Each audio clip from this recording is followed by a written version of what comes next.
So we'll just start by saying hello, everyone. My name is Todd Fernandez with Climate Crisis Policy, and I'll be your host today.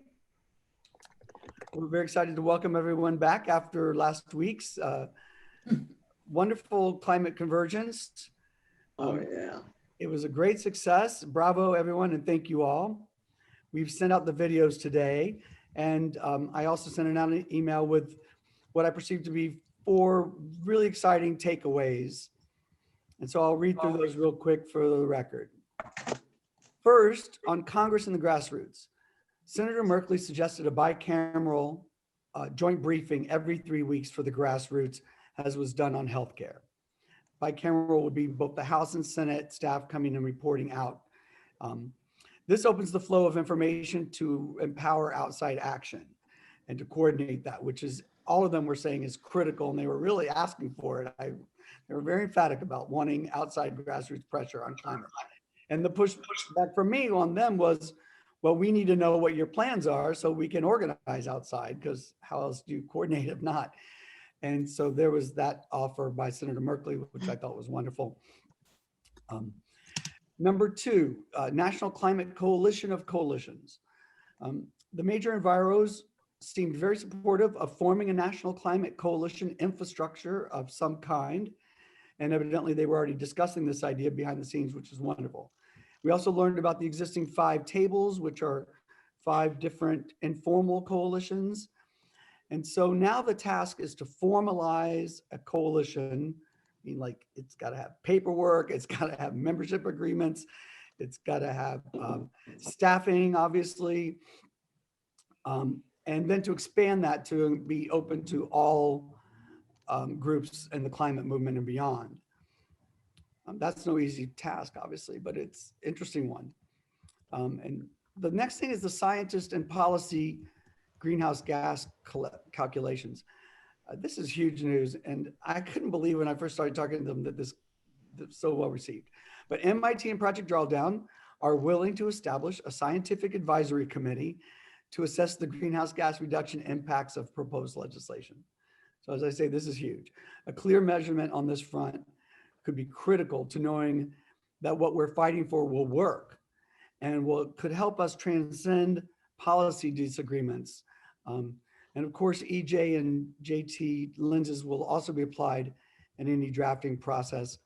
As I say, I think this concept is pretty well baked in the cake at this point. Number 4, comprehensive climate bill from civil society. There was broad support from Congress and many organizations throughout the 6 sessions, some with major memberships and major networks. So there was broad support for crafting a comprehensive climate bill in community through an open and transparent process. This is just saying that out loud is sort of hard to believe. Because it's been the dream and the vision, since we started this in 2018.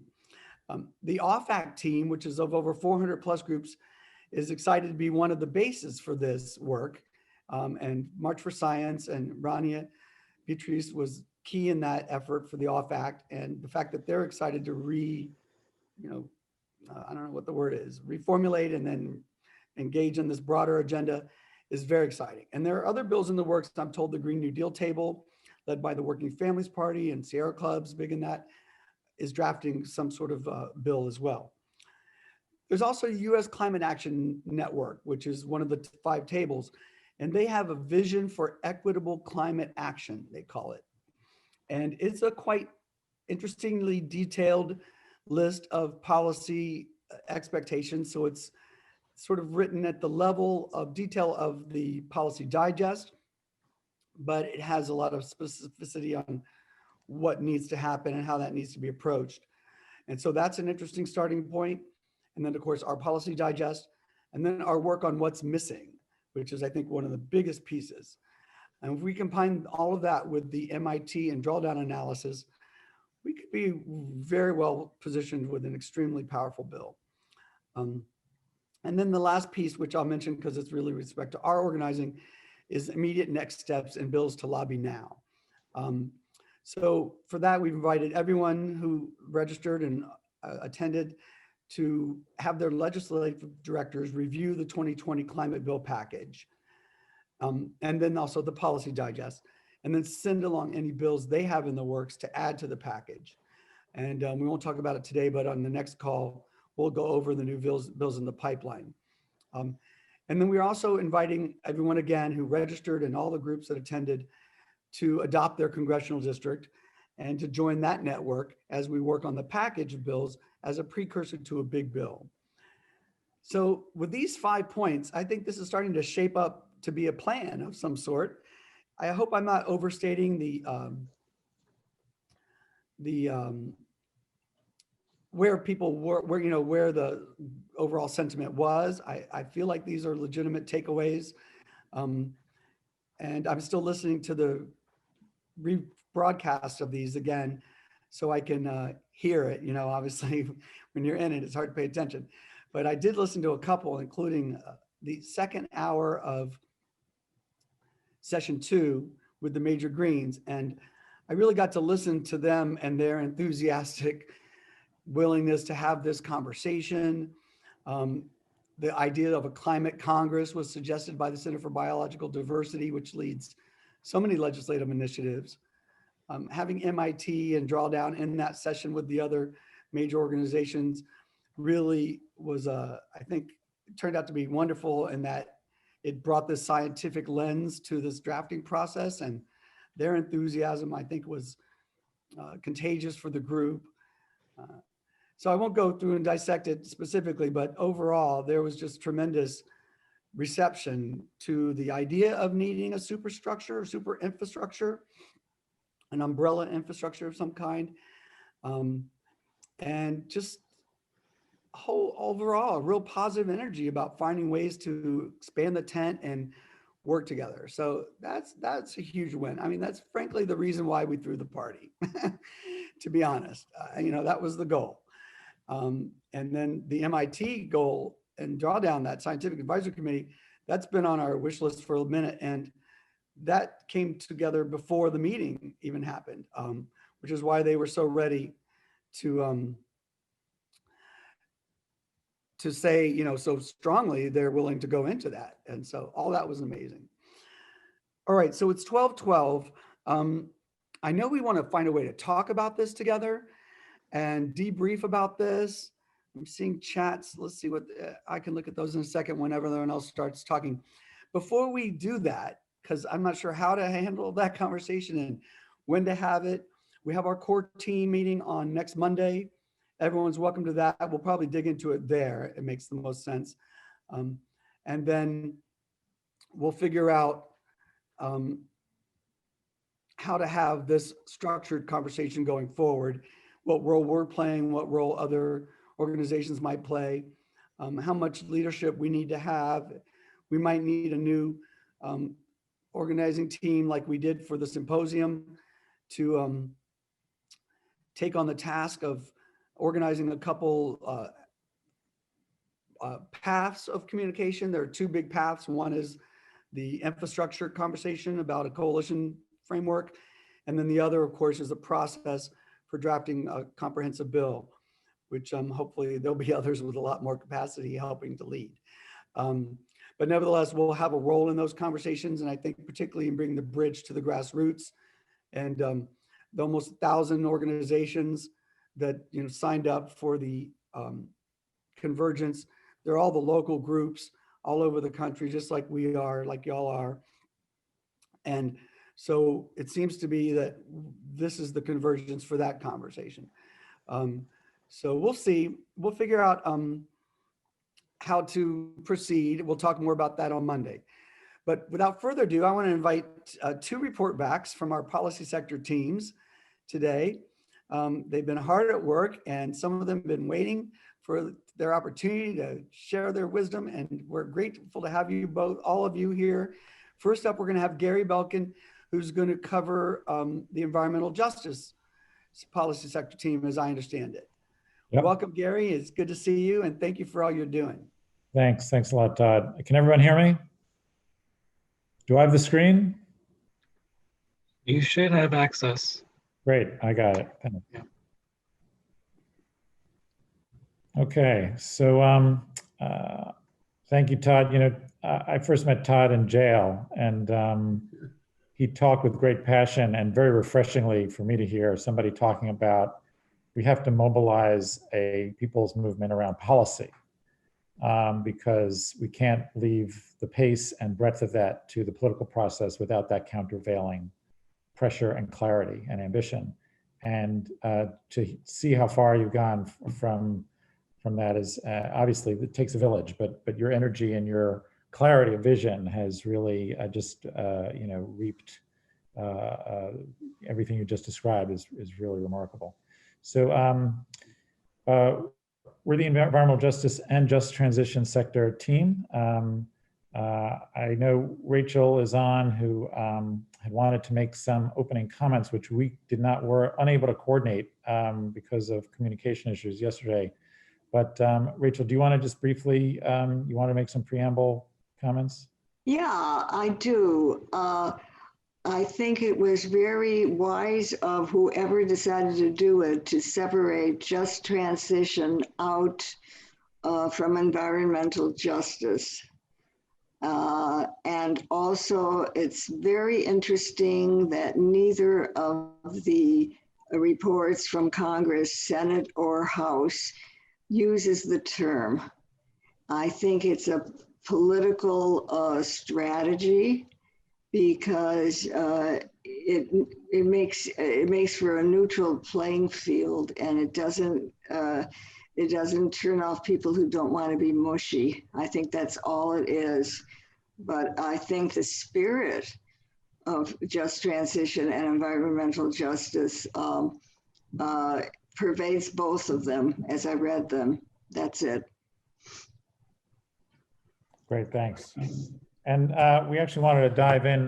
By the way, we're gonna, my understanding is this PowerPoint is available to everybody. So we're not gonna go into fine detail. A lot of this is here for people to chew over later. I just, you know, wanna emphasize the point that we spend some time to think about what these two categories mean as a way of also rightly resorting and cleaning up a bit of the digest to be consistent, but also to come away with an impression of the degree that what we were seeing, the pattern, the evolution of what we were seeing is slowly creeping towards these intentions.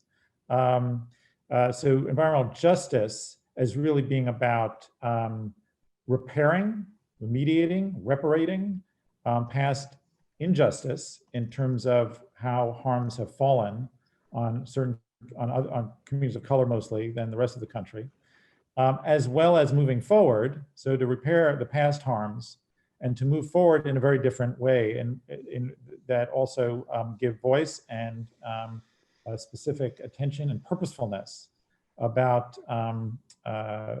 those harms no longer being inequitably applied. So everything we build structurally has to have that outcome. Just transition it generally refers to, this is a definition from the International Labor Organization, basically about keeping people whole economically, that we transition here and building an economy that is careful to include everyone in transitioning to economically productive, well-paying, well-meaning employment and jobs. So we looked at the proposals and sorted them and resorted some of them that were already in the digest, and to the degree that they had fidelity to those purposes. This is an audience, I probably don't have to repeat this, but I'll tell you from a little bit about me. I'm a public health professional. I'm a physician, psychiatrist. I was deputy health commissioner here in New York City for a while. I know about health disparities, and pollution exposure disparities you know, outshine anything I've seen in health disparities. Health disparities we look at in infant mortality, maternal mortality, don't hold a candle to the unbelievable gaps, the criminally sized gaps that we see in terms of toxic environmental exposures, with such outside exposure to groups that produce far less, with those who produce the most actually having negative exposure. So this is compared to what they produce. So this is what we have to keep our eye on. Are the policies going to flatten these graphs and repair the damage done to what they describe? So we're going to go a bit quickly through the great detail of what policies, how policies sorted, and kind of a flavor of what they were. But the key themes that came across all of those, there were 41 or 42 policies that we found in the House and Senate digest, or policy recommendations in the House, across the House and Senate digest in these areas, and they fell in one of four of these categories. One was to prescribe new inclusive practices by across federal agencies. And these were sometimes general, but were often quite specific about what specific boards, what specific grants and project award processes and so forth, governance of government initiatives needed to include affected, disproportionately affected communities, often specifying groups and pretty specific about agencies and programs. There was also a call across agencies to gather data and establish criteria to make somewhat scientifically based, transparent, systematic, both exposure of harms and burden, and being able to track improvement and impact. There were a group of recommendations that called for focused remediation of harms already done. So prioritizing the repair of either health or other impacts on disproportionately affected communities. And the rest of the recommendations fell in terms of specifying assistance, funded worker education, or other prioritization into new job growth, those workers that would be affected by curtailing carbon-based industries. So that's the rough landscape. Now I'm going to go through, I'm going to show you, I'm not going to specifically go through lists within each one of these topics to give you a sense of the scope and range of some of these, particularly a fair bit of specificity, specific advisory councils, specific projects that, for example, needed to adopt a community input. Now, I would say sometimes, you had words like fuzzy words, like engagement and participation. We still have a ways to go to really make co-creation and community-led be part of how a lot of this work happens and is baked into policy. But we saw at least some degree of specificity in these directions. A lot around gathering data, having accountable aims, increasing monitoring that have to do with meeting the needs and being more clear and transparent about what improvements and what prior harms need to be taken into account in communities most overburdened by environmental harms. And you could scan these, we'll make these available. It just gives you a flavor of new mapping tools for communities to use to track these things, new monitoring requirements, and so forth. Again, a little bit, but not a lot about co-creation and bottom-up defining of what some of those things should be, and community-generated data. But I think those, again, are the directions, the rooms for improvement. Focused remediation, some very specific, particularly around appointing responsible individuals in specific agencies to really be responsible for holding the bag on accountability on these issues. So establishing an EJ ombudsman in the EPA, making amendments to specific legislation that, again, corrects prior harms.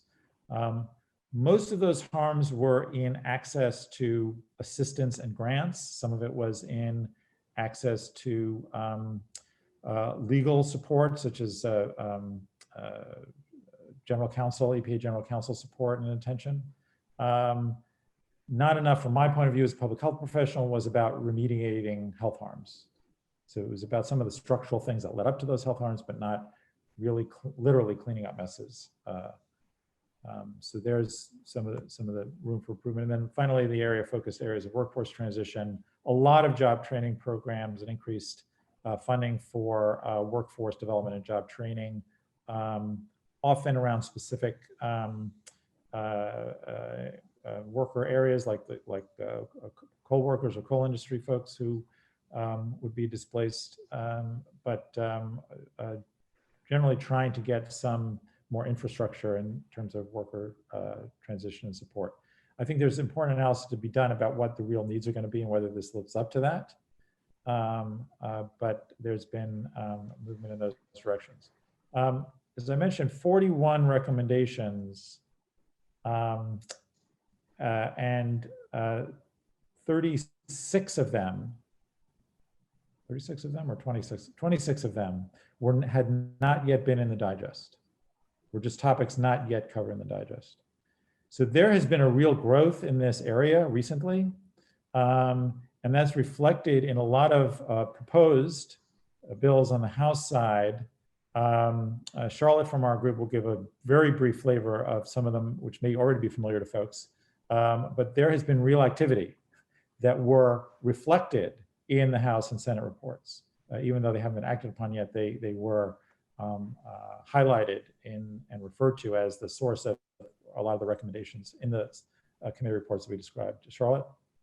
Yeah, thank you for having us. I hope everyone can hear me. I'll go through this very briefly, but there are a few discussion drafts here and some legislation that hasn't yet been codified. And this list is in order of mention within the digest, but I'll start with the Executive Order 12898 that began with the Clinton administration, which was essentially trying to achieve environmental protection for all communities, which established an international or interagency, working group on environmental justice chaired by the EPA. And the Environmental Justice for All Act, as well as the Environmental Justice Act, basically wanted to help by making reporting more consistent from that executive order, because they didn't think that the kind of report back and system checks were happening often enough. And the 5986, which is the Senate companion, really is seeking to codify 898 and create additional grants to provide communities of color better access to the outdoors.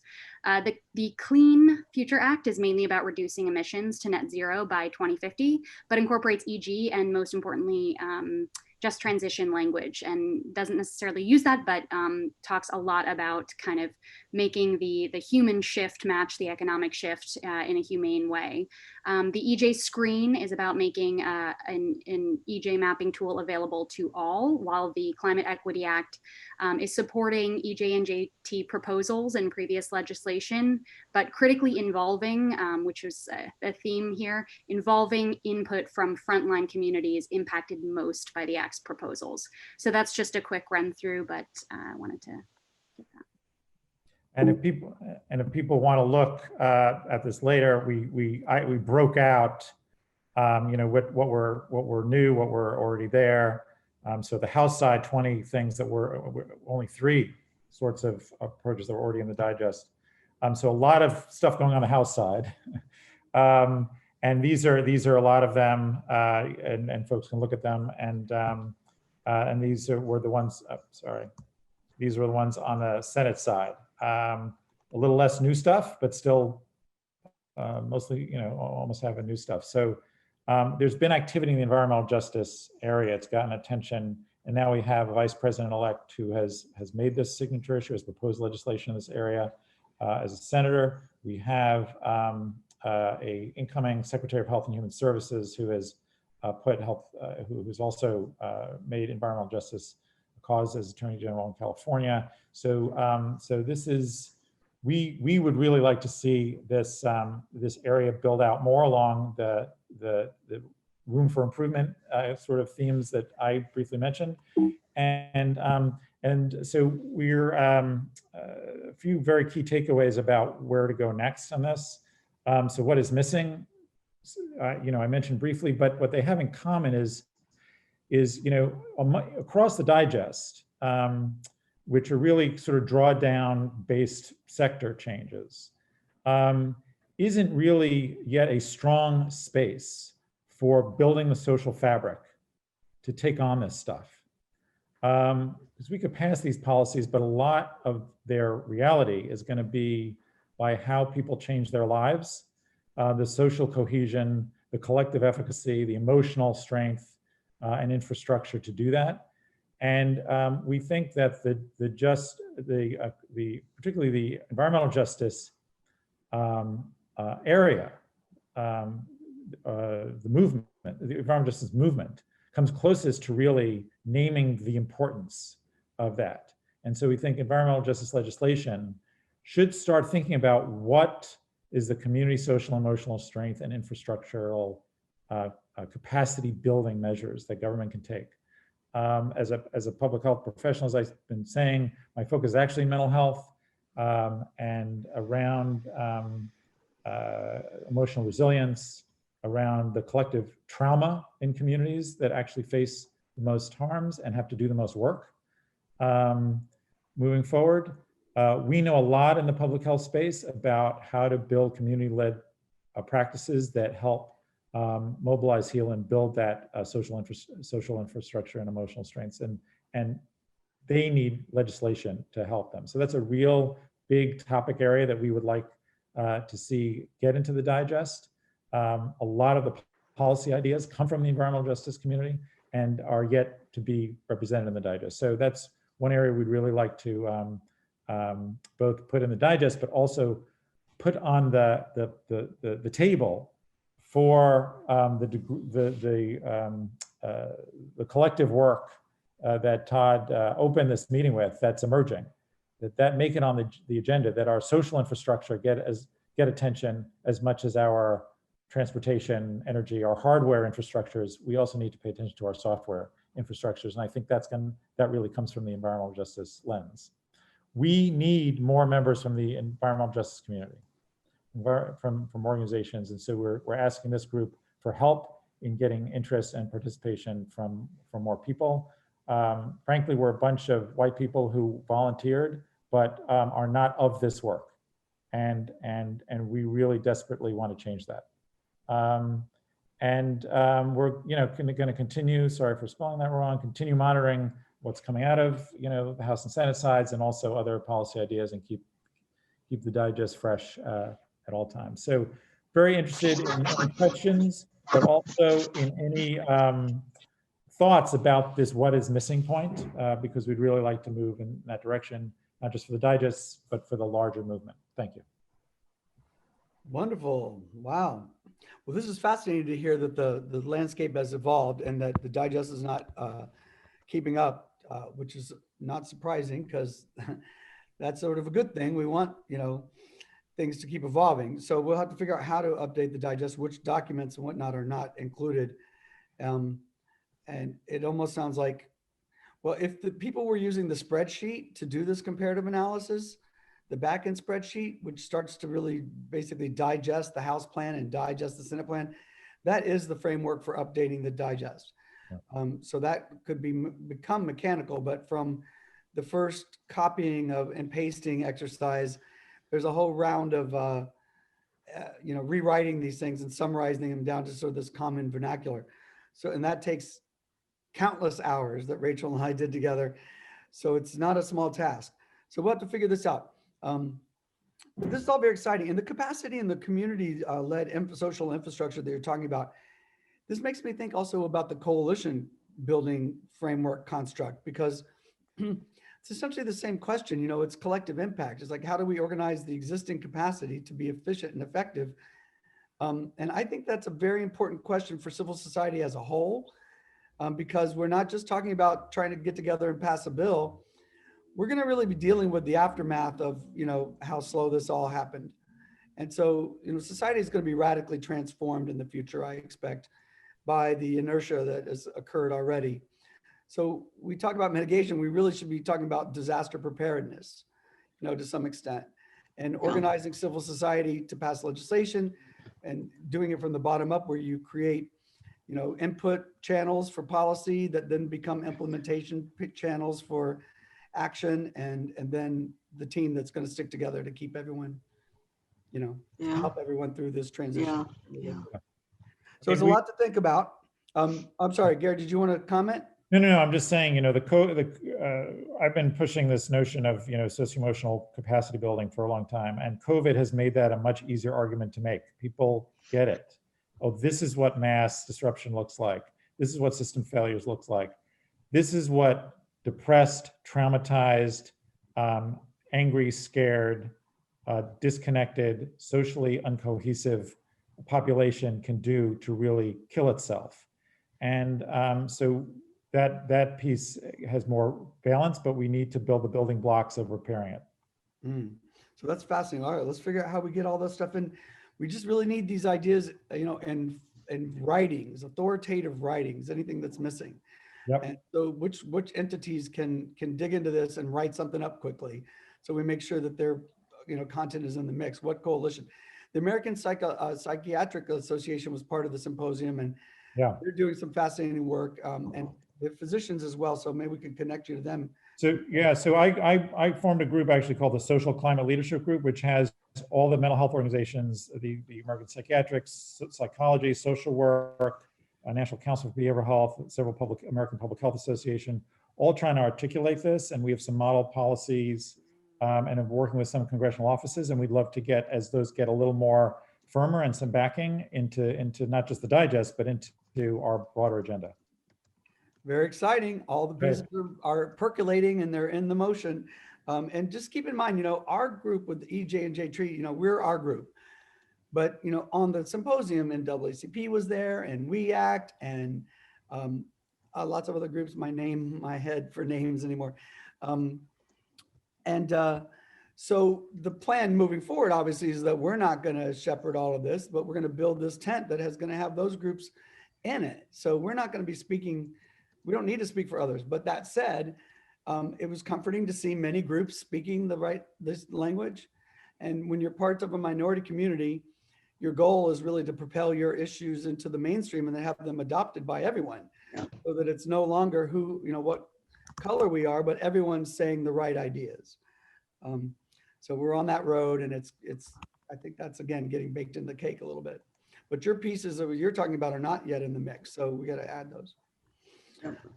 All right, wonderful. Wow, how exciting. Look at this. I'm just so impressed by our team and your credentials and your presentations and your knowledge. It's wonderful. I missed the last slide, which is to thank everybody. I'm sorry. Thank you. Rachel, Merrill, Sumi, Robin, Charlotte, all really did some yeoman's work. Thank you, guys. And on that note, I'm still compiling a list of everybody who worked on the symposium to thank everybody explicitly. It's a big group. It's another task just to compile that list. And it's beautiful. So you all know who you are, and you know how much you did and how grateful everyone is. So thank you again. All right, next up, we have, take us away. What do we have next? It's materials waste and recycling, right? Yeah. Yay. All right. Who's up? Go ahead. Greg, could you share Monica's slides? Yeah, hold on a sec. Okay.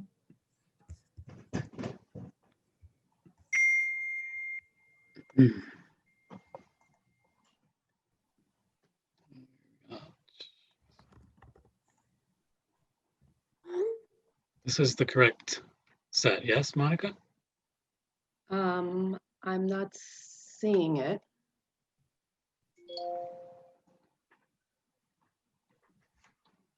Are people seeing the slides? Yes. I can see them. Monica, you can't see them? Oh, am I supposed to press something? No, Should be on your screen. Oh, really? Wait, I don't know. I don't know why I'm not seeing it. Zoom screen, Uh-oh. like the computer should, the visual from the Zoom should be your screen and then you in a little box to the side on your computer. Okay. Oh, I see it. Yeah. Okay. Yes. Okay. Hope it stays on there. Okay. So my presentation and Rachel and my presentation is about the story of stuff from production to waste and the prospect of a new circular economy in the reset world. I'm going to compare we're going to compare the policy digest and the House plan, and at the end we'll make some sector team suggestions. Next slide, please.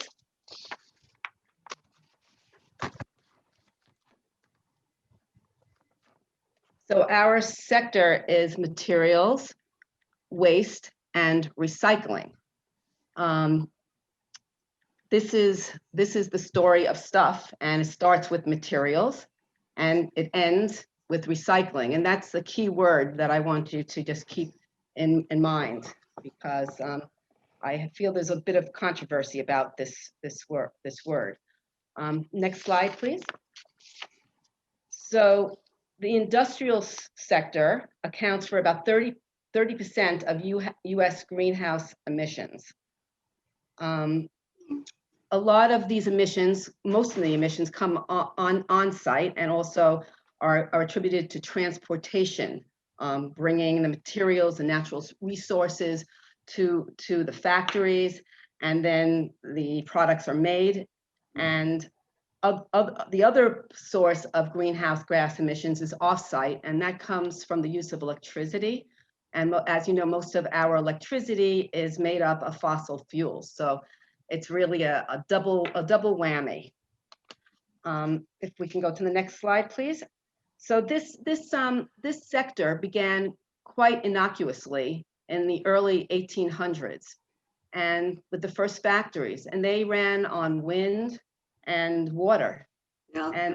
But by the 1850s, the industrial revolution took place, and that was with the introduction of coal and fossil fuels, and that was the beginning of when the greenhouse emissions started. And then it continued until for over 100 years, just growing and growing. Next slide. Okay, good. This is perfect. So no, back. Slide back. Wait, that's good. No, that's good. Next slide. Perfect.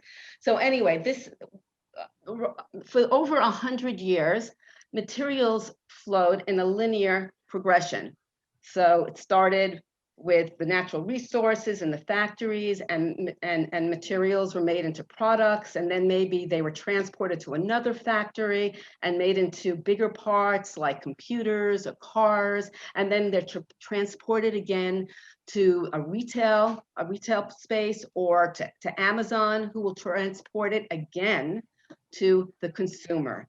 And then when the consumer uses the product, it could be for 5 minutes or it could be for years, this waste is put into the into landfills.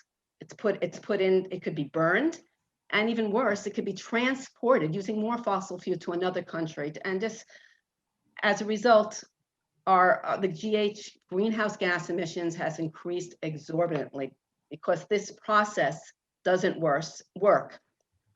Next slide, please.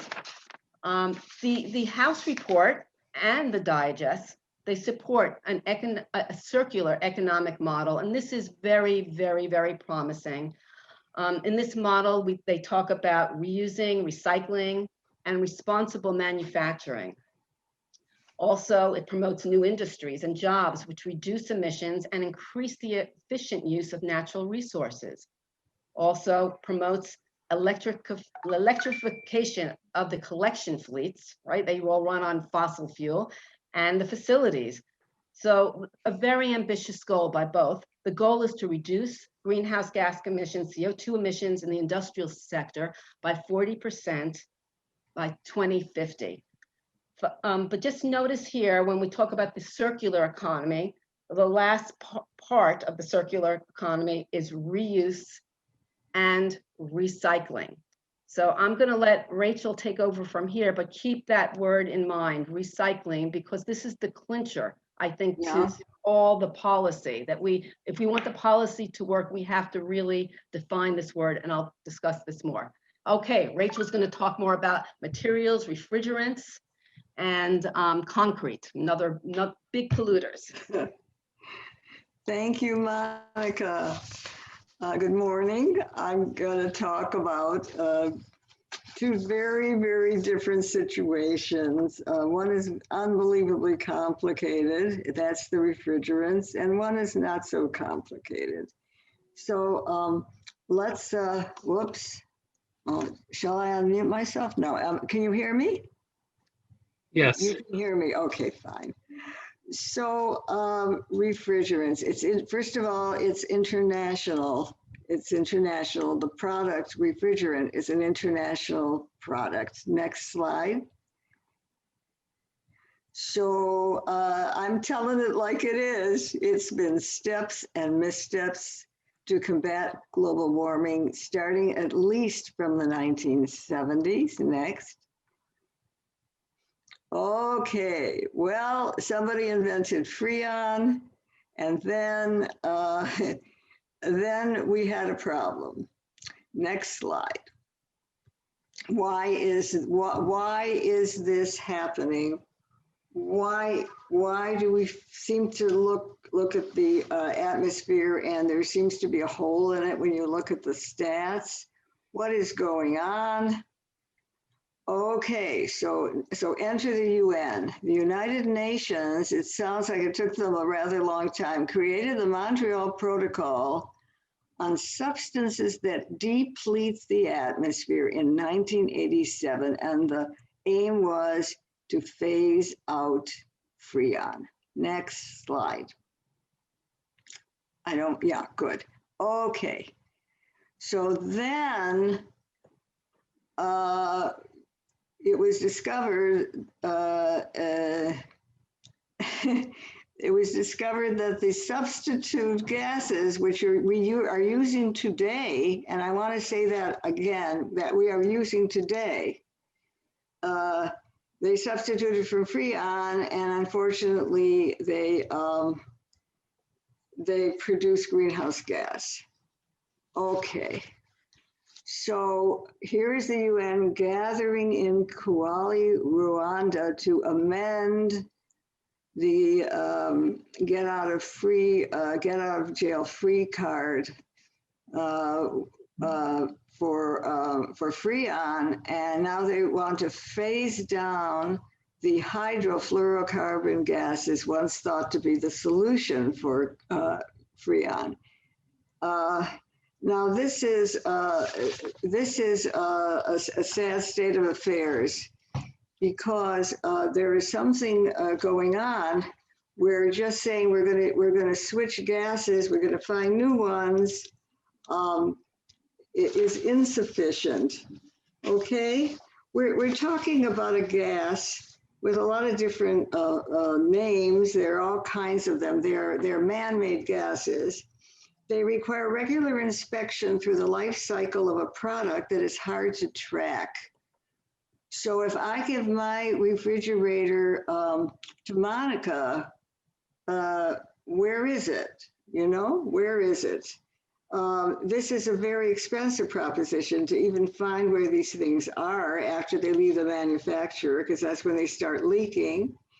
And this lack of serious inspection of the leaking leads to a situation where we are at the mercy of organized crime. No kidding. They can sell vials of gas so long as there are appliances that can run on the gas. Okay?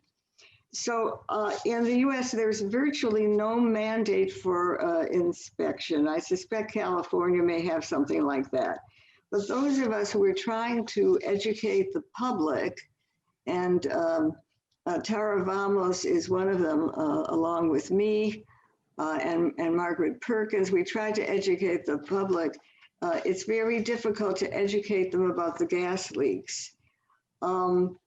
And also, if you have the government taking charge of it and you want to help them, they're not going to give you their bad quality assurance reports on how badly they're doing. And it's possible that they have no quality assurance, that they never even thought of it. So we are really in a pickle. So here's the bad news. We're in a pickle. Okay, next slide, I hope, is yes. All right. So we know what's going on. How do the congressional reports versus the digest, how do they do? Do they really know what's going on? Are they recommending something that's good? Well, I think they're doing great. Okay, I think they're doing great. For the CCP digest, under refrigerant management, there are 18 different recommendations for management of phase down of these hydrofluoro guys globally. 18 different stages things that you can do in a process with documents to back them up. Okay, under alternate refrigerants, they say ratify Kigali. Remember that word, ratify Kigali. And then there are 7 other recommendations, including require a federal report that identifies and evaluates substitutes for high global warming potential hydrofluorocarbons and earliest possible dates at which each sector can cease producing. I think whoever did this was very spot on. Now we look at the Senate. President Trump must sign Kigali, okie doke. And US could lose out on billions of dollars of export and tens of thousands of dollars of jobs. And that is true. That is true. If we don't do Kigali, then the large producers of air conditioners and refrigerators, they're going to be in a market that is disadvantageous to them. Okay, the House I thought was fab. Cut emissions, support next generation coolant manufacturers. I think that means the new gases.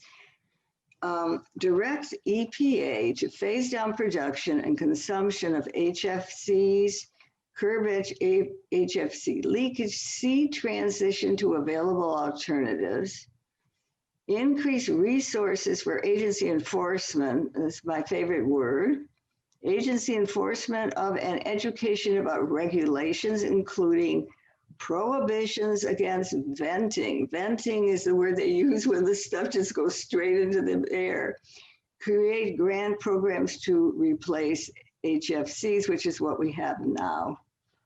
The only thing I saw missing in the report is the names of what we're transitioning to. And if you ask Margaret Perkins, she can give you, a chapter and verse of what we've got available to transition to.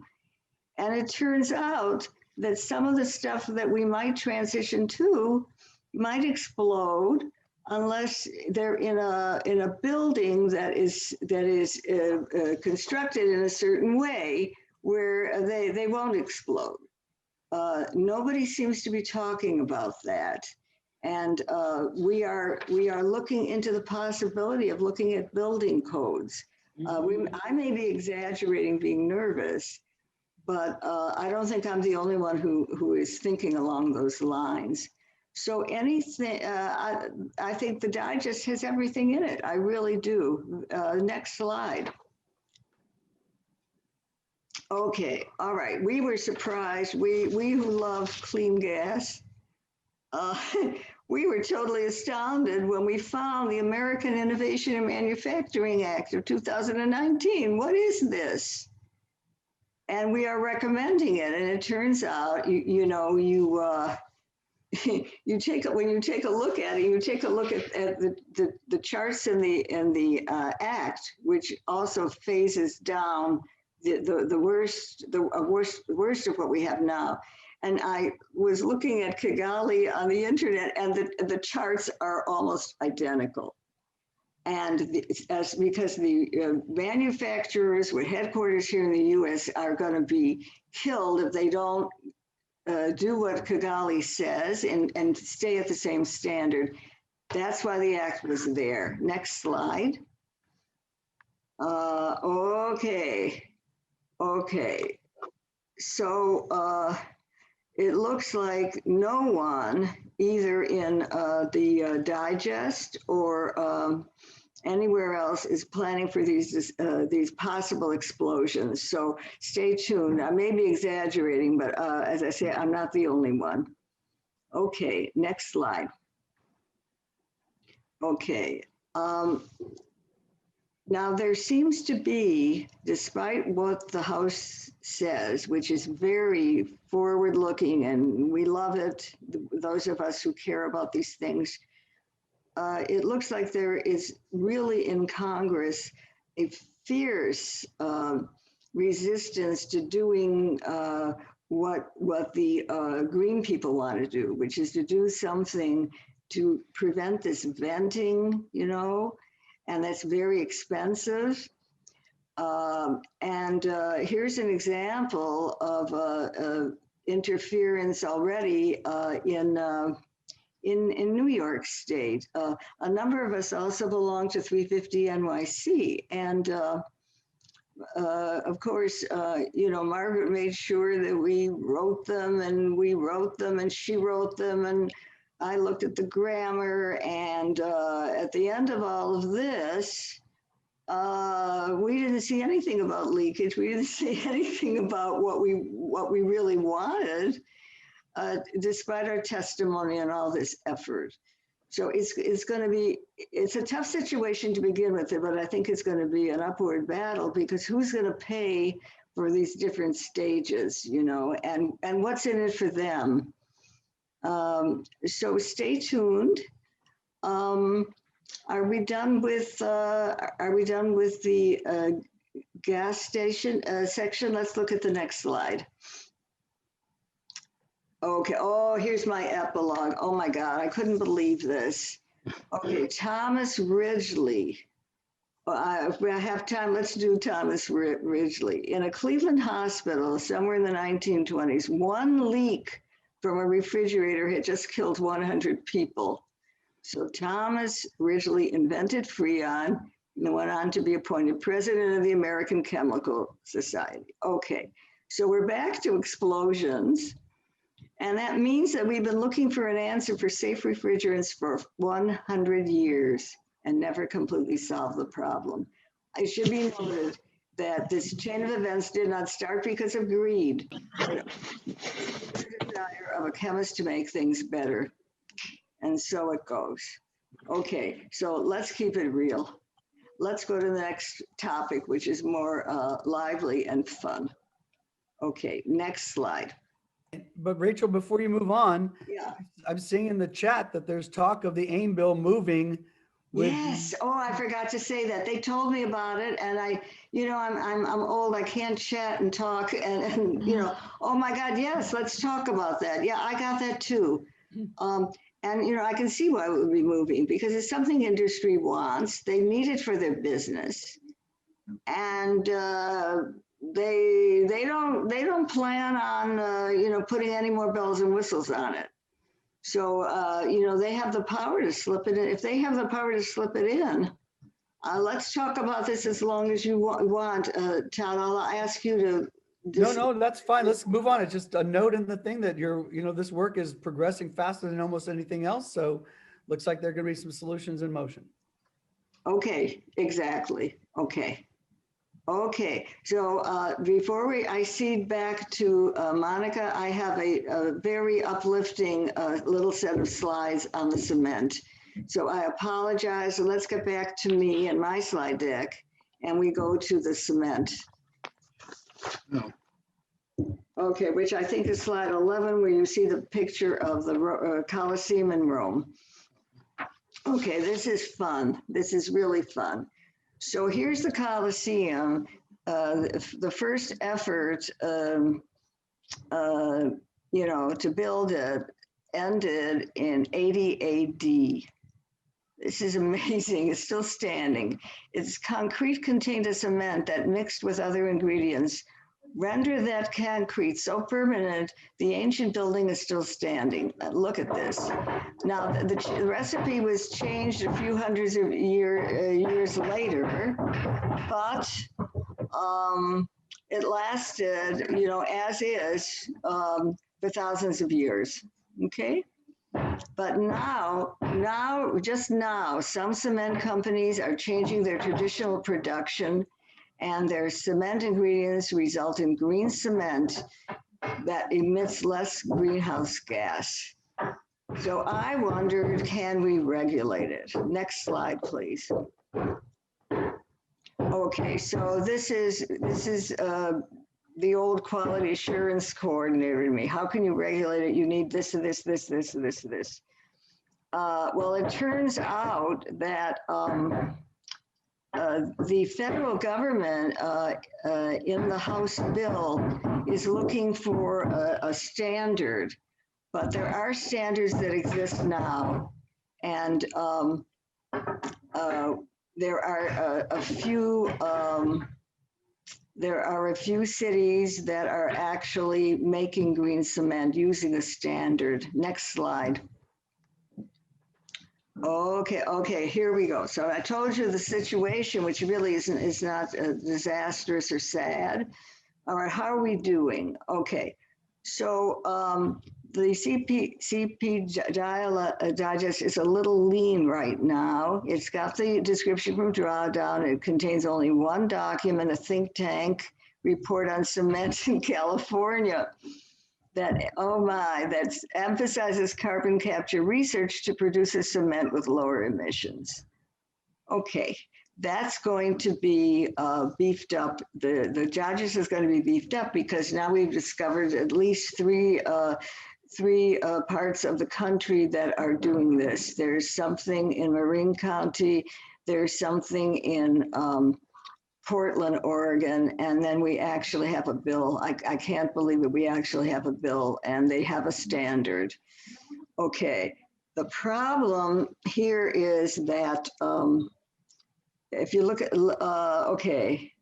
if you look at the House, what this is saying is, it sounds like they want to do this for cement and many other products, but they don't have a clear system to make these products standard. You know, they have a bevy of things to choose, and then the manufacturer of the green cement has different recipes and formulas. It's all over the place.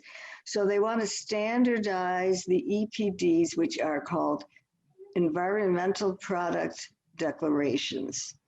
And they want to base this on some kind of scientific approach. They require EPA to maintain a database of building materials and determine the life cycle emissions of the product. The draft of the Clean Future Act would require a similar national database, establish a green building material and product certification program, and label. And label seems to be the same thing as environmental product declarations. So I think they are spot on. I think this is just totally wonderful. Okay, next slide. Wait a minute. Oh, wait, back. Sorry, I didn't talk about the Senate. The Senate is a little different in orientation. It says, recommends government purchasing power to create a market for low emission materials and implement federal emission standards and protect American manufacturers for unfair competitors elsewhere. In other words, they're thinking of international trade, and they're thinking that if it would cost more to make the green cement, then there has to be some kind of a bargaining or some kind of an agreement through international trade, because they don't want to hurt our own manufacturers. Okay, but I think this is quite lovely. Okay, next slide. Systems to standardize green cement have been in place for some time in the developed world. That's very interesting. In New York State, DEC and EPA professionals are aware of possible ways to regulate this green cement. And surprise, I already told you the surprise, but I was just flabbergasted. There are at least 2 places in the United States currently where green cement is being produced and sold in compliance with local laws. Marin County, Portland, Oregon. In New York State, a bill is being considered called LECLA for short, the Low Embodied Carbon Concrete Leadership Act. Next slide. Next slide, okay. And how it would work. This is fabulous. ISO is the International Standard Setting Body for International Trade. I know about it a lot because I was working in medicine, and when it came in, it started being used in medicine. An ISO inspector would visit the cement factories of the company applying for certification. ISO would, this is here in New York, ISO would establish whether the cement being produced was green and in what emission category it fell, you know, because they want to pay more if it has less emissions, you know. If the cement met standards, ISO would then issue the company a label, a credential good for 1 year, stating the cement was green and to what level.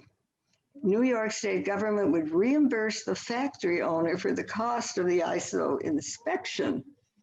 And depending on the emission level on the company's ISO certificate, New York State would offer a % discount to the cement company when the company bid on state construction projects. Isn't this nice? Next slide. Next slide. Okay, so obviously it would be fabulous if we had the federal bill, but to my disappointment, the feds want to do this, but they're behind. They have to figure out which standard setting body they're going to use and things like that. But I think it's going to come fast because I think they want it. So this is wonderful. In addition to all this, things being just almost like ready to be thrown into place, certain coal byproducts often mixed into modern cement will be less available, and coal is being phased out. So companies are going to look for other ingredients, and in New York State, crushed glass is available and produces a cement with low emissions. So climate activists, of course, are educating the public about green cement. And just as important, getting the attention of the standard setting bodies for clean buildings, including LEEDs. There are many other LEEDs kind of companies. This outreach, if accepted, should accelerate adoption of green cement outside of government projects. And we are already involved. I know Drawdown's very excited, and that's how I learned about this. If we wanted to get involved, although it's going to be voted on in a few weeks, we actually have an ally for the bill, and that would be NRDC. All right, I'm going to close on that cheerful note. Thank you so much, and over to Monica. Bravo, Rachel. It sounds like the cement is trying to break through your wall, though. Oh, you're so funny. Yeah. Oh, what can I tell you? What can I tell you? We're under some local law to make sure the bricks don't fall on people. You have some construction going on back there, and they're breaking in. Oh, that's what it was. That's all. Yeah. Well, All right, Monica, how are we doing on time? That was amazing, first of all. Thank you so much, Rachel. Thank you, Rachel. Great. Bravo. I feel like we're in safer hands knowing that you're on these 2 big important tasks. Mhm. They're huge. They're huge. People don't realize how huge these numbers could be. Just those 2 things. All right, Monica, how much more time do we need? It's 1:08. We're doing Yeah, fine. I'll make it fast. I'll wrap it up. I won't say as much as All right. I had intended because a lot of it's written down. No real rush. Okay, go ahead. So I left off that the House and the Digest endorse a circular economy. And we'll go on to the next slide. And I'm going to talk a bit about plastics and the promotion of recycling. And maybe we're buying into a bit of a myth. So what I want to point out is the promotion of recycling. So drawdown, we love drawdown. They state that recycling reduces resource extraction, whatever. Okay, our policy digest supports recycling, even in the title of our sector report. House policy supports the expansion of recycling facilities and the recycling of single-use plastic bottles. Okay, so here's the clincher. Save Our Seas bill floating. I don't know if it's been passed yet. This bill promotes recycling. They want more recycling structures in the United States. They want more recycling outside of the United States. I looked into this bill and who the sponsors are. The sponsors are the chemical industry. Of course they want recycling because they get to make more chemicals and more plastics. So this is something we really need to look into, because the whole concept of recycling is wonderful, but we have to really be careful with the language. And then finally, the Break Free from Plastics bill Act is really a wonderful bill, HR 5845, and it spurs massive investment in US domestic recycling and composting structure that's written in the bill. So I'm not going to name all the points of this bill, and this is a bill that is supported in the House, up in the digest. But the main point is that it requires producers of plastics to design, manage, and finance waste and recycling programs.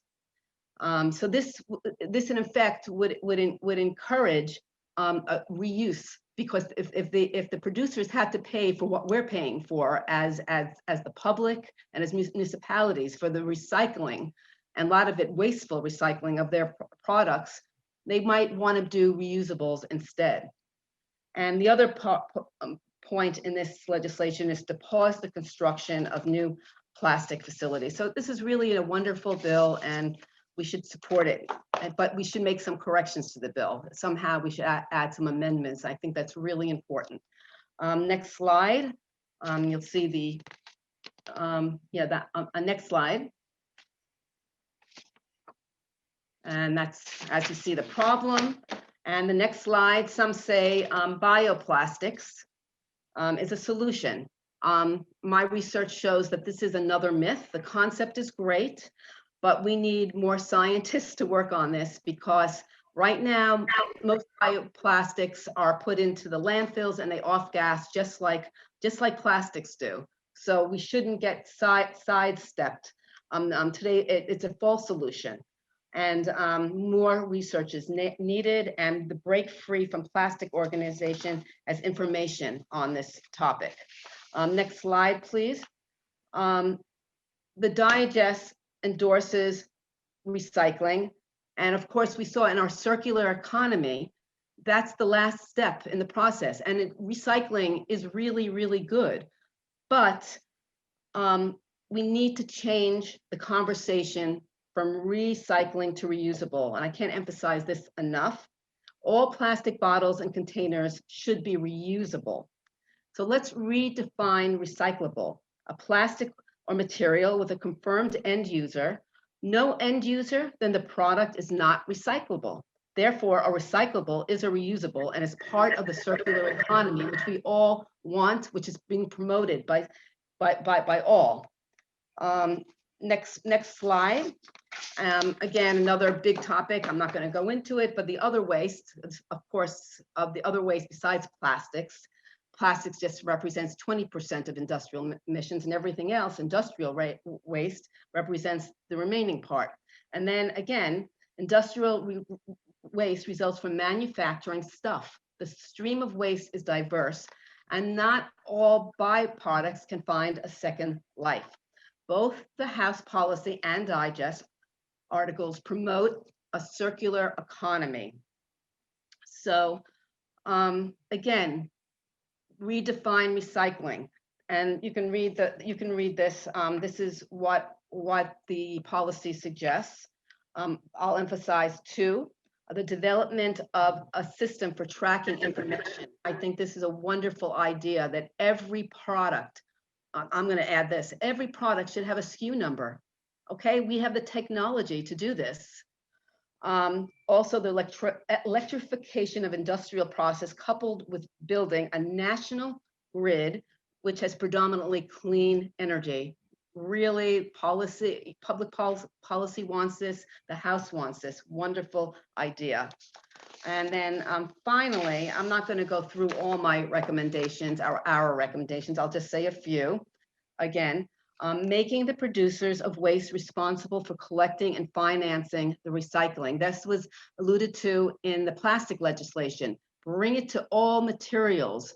And of course, every product, every piece of waste should have a defined end user. Okay, if you don't have an end user, then it's not being reused. It's not being recycled. It's waste. So let's not let the chemical industry, the petroleum industry, push recycling on us and fool us. We have to be sharper than this. And again, like Todd has suggested, scientists and more scientists to read our bills, to proofread our bills, make sure that they make sense. So this is the end of the story of stuff, and I hope it's a happy story that we can make this circular economy happen. Thank you so much to everybody. Bravo, bravo. Wow, this is amazing. You guys are beyond expert. You're nitty-gritty expert. And this is great. And it's so fabulous seeing it all tied back into the myths and making sure we're clear on the big picture and how things have been spun to us. So anyway, I think it's wonderful. Thank you all so much for, I can't imagine how much time and effort went into all those reports, but the output reflects that. So thank you again. We well, we have about 15 minutes left. I just want to note that in the chat, I saw that Al Gore and Ken Berlin from CC Climate Reality Project announced the idea of a climate Congress at their at something. And so this could not be more excited because that idea was floated by Center for Biological Diversity. And my conversations with Climate Reality have just been incredible about merging, their 30,000 trained folks into a legislative lobbying team and combining that with the Citizens Climate Lobby and the March for Science people. And MIT's talked about the academic community waiting to join the advocacy fight. There are just so many standing ready groups that are now talking about working together. It's just unbelievable. It's so exciting. But for Al Gore to do that and Ken to be so excited about it that he just announced it, and that's the kind of leadership we need, that is really just ready to lead and not wait and wait and wait. So that's could not be more exciting, obviously. I also am seeing some chat in there about Schumer and compromises being made and negotiations being done from evidently Jim is from Food and Water Watch is sending out some information on that. And we talked in the grassroots groups about targets. I mean, Schumer is a key target going forward. It helps to know what you want him to do and to have an orchestrated team ready to, make specific demands. But it might just be a defensive team that comes in and, like in immigration reform, he was the lead sponsor on that bill in terms of drafting it and bringing together the outside, he was leading the charge. And we still had to lobby and protest outside his office multiple times.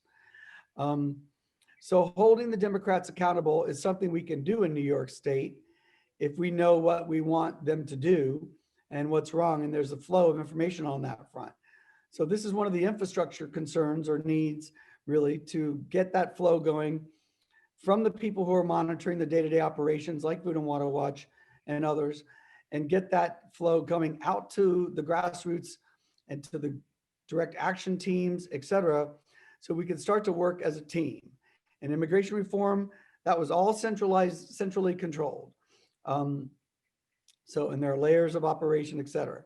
We're not at that stage yet, but people are now focused on this need. So we might have plenty to do. And a lot of things are going to happen faster than we can respond or be engaged in. And I thought about this already. We could be working on demanding that a climate emergency be declared by the Biden administration as a collective community. I'm not sure what that means in terms of what powers he would have and what actions could be taken, but finding those kind of core shared demands that can advance the ball in the short term is important. Maintaining that day-to-day campaign activity on the moving targets is a huge task. It's a lot of work. I've done it in other contexts. When you're in the stream and doing it, you got to be on top of everything that's happening and in communication with the community. And so that's a big job. I'm not willing to take that on at this point, given the big pieces we're trying to move.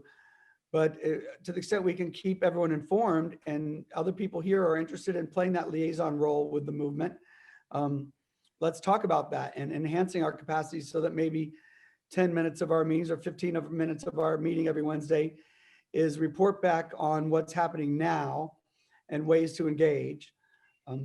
So basically we're in this stage now of a whole new phase of our development. We want everyone to continue adopting districts. So if you have not adopted your district, I'm really urging everyone to do it. It's like when we put the pedal to the metal and all the policy and all the concepts and theories become real. And the report backs that we're getting, Selden met with Washington 9, and that congressperson is going to sponsor several of the bills. It's working, this idea, and it's a fascinating model, and we're just a small piece of the puzzle. But if we keep pushing on that and keep doing it, I think that'll convince the large organizations to start thinking about organizing themselves at that level as well.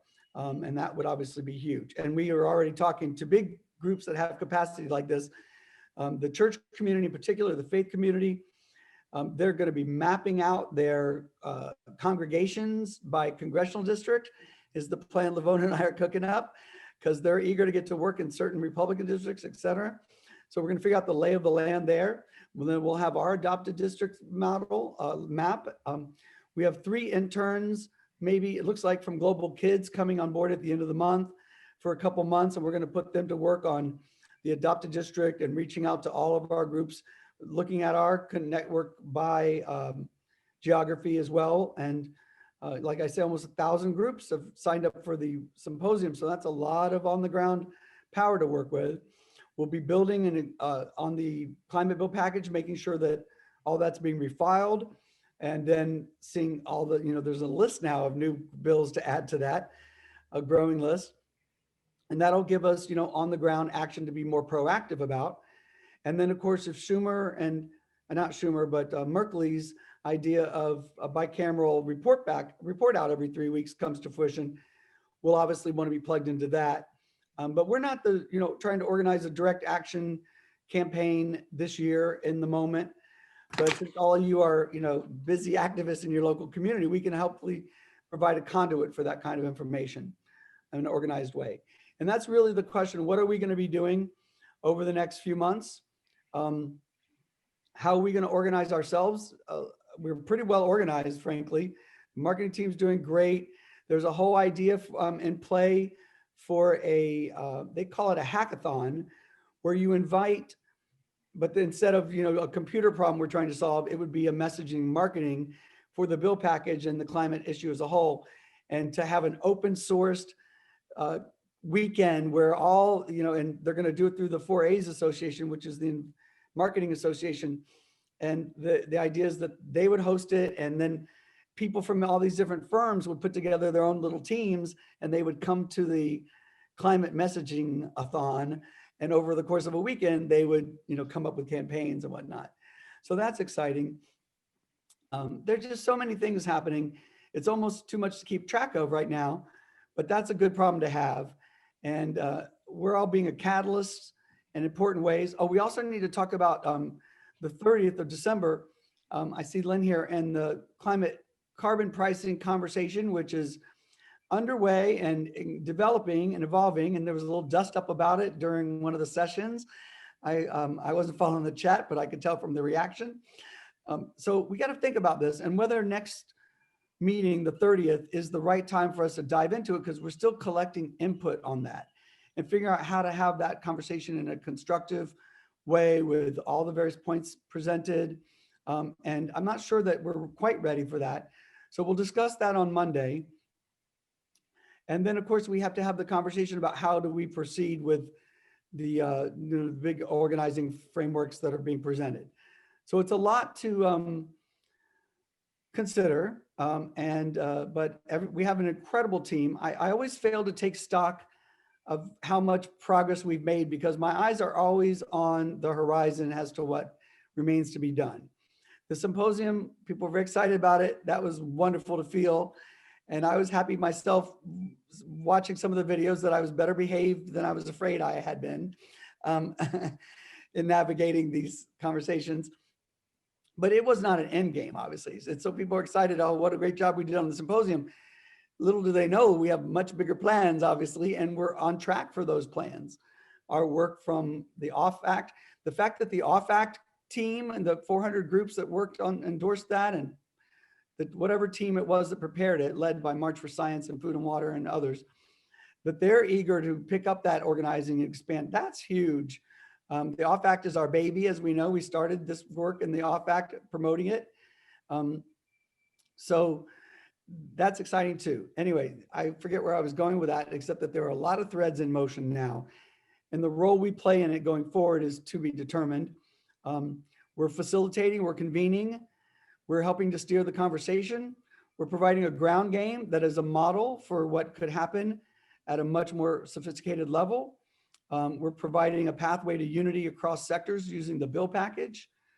And we've created a community and a forum where we have everyone in the movement from every perspective, in our group and talking about very important and complicated things and providing a model for how we can communicate about complex policy issues and still stick together as a community and as a team.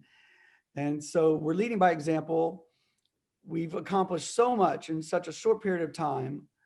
And we've really contributed to the conversation at a macro level, fundamental level, strategic level, and community level.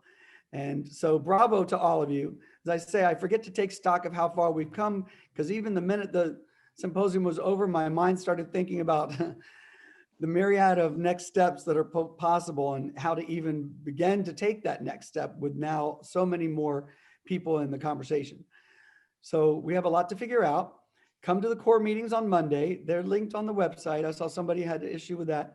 If anyone wants to put that there, we'll link it again and emails to go out. And please spread the word and share the videos for the digest. We had like 400 people in the first session and about 350 on the second, about 200 on all the other sessions. These are not huge numbers in the scale of some big platforms having big conversations, but they're great numbers in terms of who came. So it's not all a numbers game. Sometimes it's the nature of your audience, and it's the local leaders of all the chapters of different groups in the country.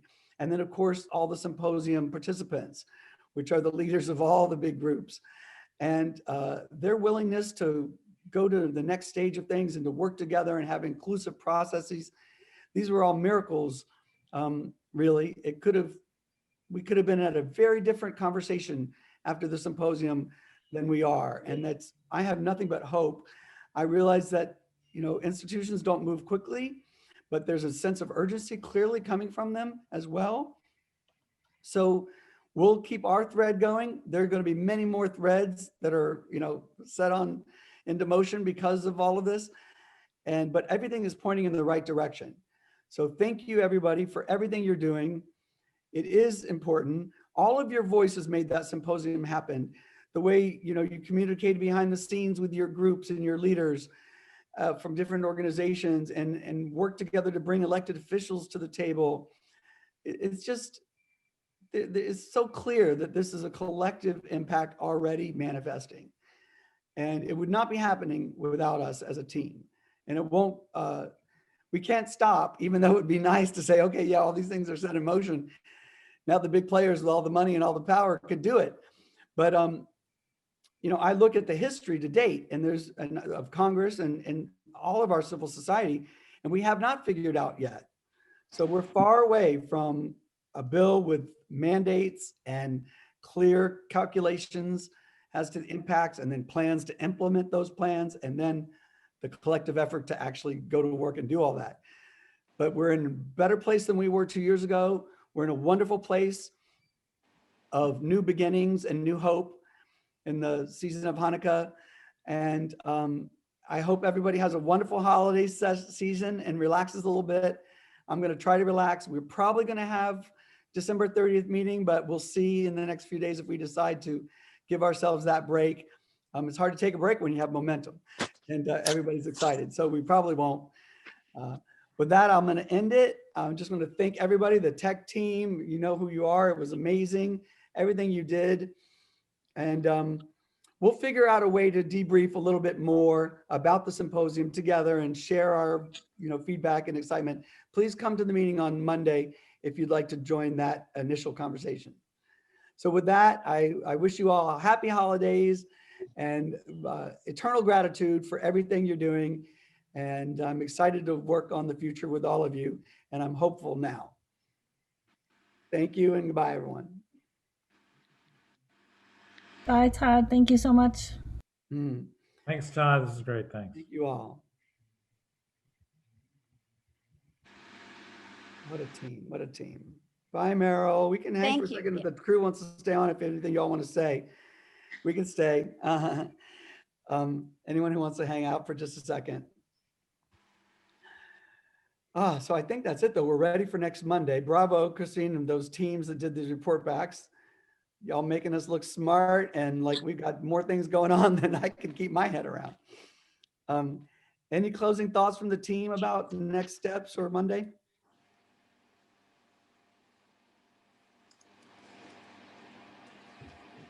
Hi, Keith Fuchs here. I just want to say I share Todd's feeling of hope and encouragement that this is just really an amazing endeavor that he and all of us have got going here. And it is good to look back 2 years ago and see the starting point and to see how much has been accomplished. And that means we're on very, very solid ground at this point. And let's imagine what we want for the future. If you can't imagine it, you can't bring it into reality. So we have to imagine what we want, envision what we want, and work for it very hard. And Todd is just a superlative leader for this whole endeavor, and it's amazing to be a part of it. Thank you, Keith. Thank you so much. Your notes were amazing. And Drawdown, the relationship we have now with Drawdown, it's just, think about it. Not even a year ago, we were like, well, what's his email again? Yeah, right. I mean, just a month ago, we were collecting emails for all these people, and now we're like, they were so receptive. Like very good collaboration with them.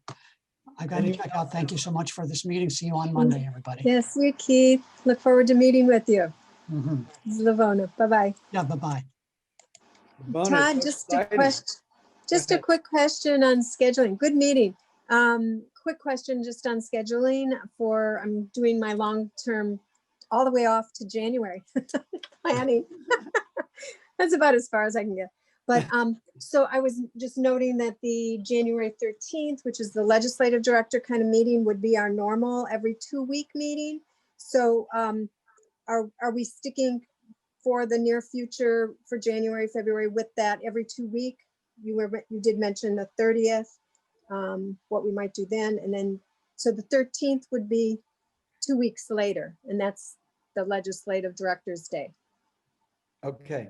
Yeah, I think Greg and I were just talking before the call, that keep that scheduled for now. And what's happening, because we're getting the core meetings are now going to be on alternate weeks, which is nice. Although it's been fine the way it's been, it's nice to have a little bit of time in between the core meetings and the next general meeting.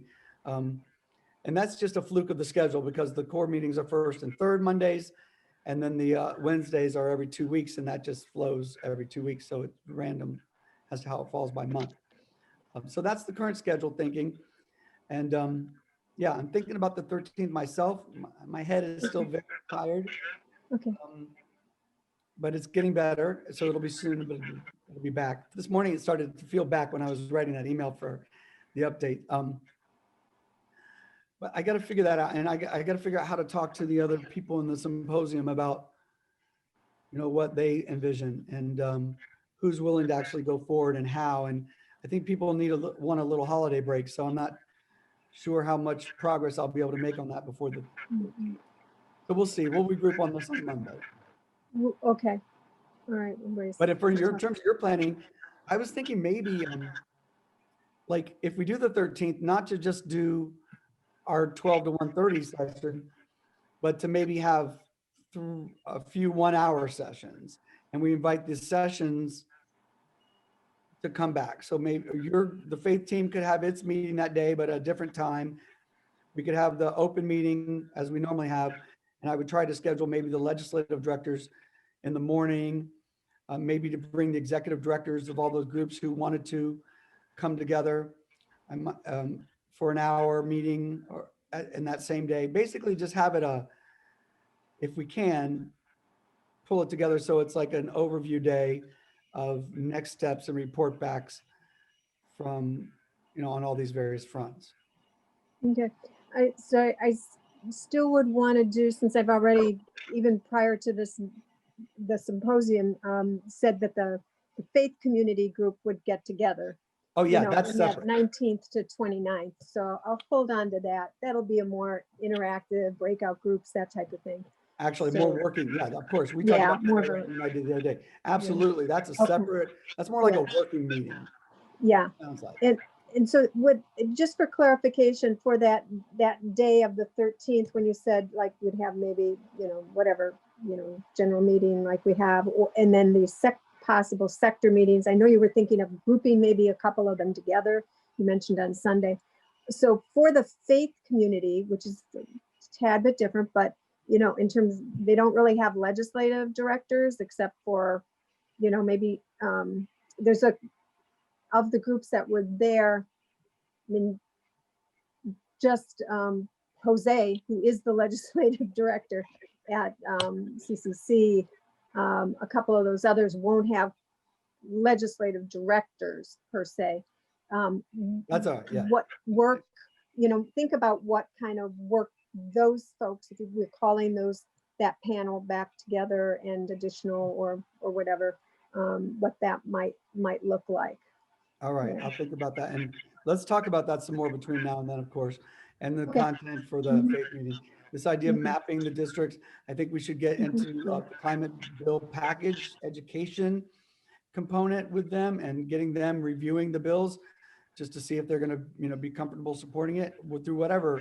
If they don't have legislative directors, whoever their policy people are, their lobbying team, they seem to have staff, a lot of them.